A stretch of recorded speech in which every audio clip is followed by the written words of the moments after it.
Dami mo niya. Ah? Okay, okay. Okay daw, okay. Ayun, okay. Sasabihin niya, ha? Okay na yun. Kinakit. Oo, sige rin yun, sige rin yun. Nagano Ah. Okay. Oo, yun. Oh, gawa na. Oh, meron ko pa isa. Kaya rin yun, di ba? Teka, saan mo punta? Tayo na mo, Ege. Tayo na mo, Ege. Kaya rin yan, sa amin yan. Kaya rin yan. Kita sa nung nahihili ka. Putay na mo, son! Putay na mo. Nakita ko mo.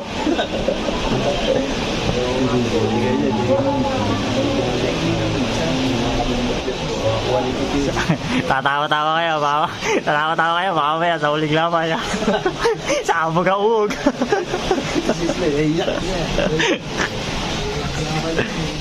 Hindi, siyempre si Idol 7 ni sabi ko kung halaga niyan sa amin.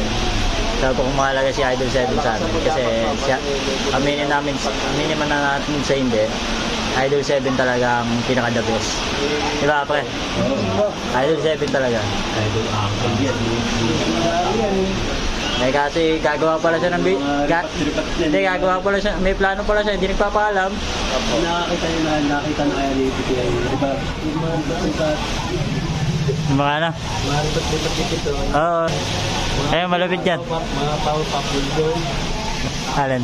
Yung Bitter Girls? Oo. Ang dami. Hindi, makikita nila yan na gano'n. Ang dami na rin nagkakamit. Oo, yun po. Yung po yung driver. Jessica Soul. Jessica Soul yan. Yan. Love ako. Inabot pa ng bagyo. Eh, si Pitot, sumabay pa sa ano ba? Talagang gumagawa din ng ano yun, ng eksena. Buwan pa po. Sa mga idol, tatawa-tawa lang kami pero sobrang lungkot namin sa loob Eba, namin. ihi mo na ako. Ihi. Tamo na ihi. Ano, ihi. Sa mga idol, update na lang tayo sa mga susunod.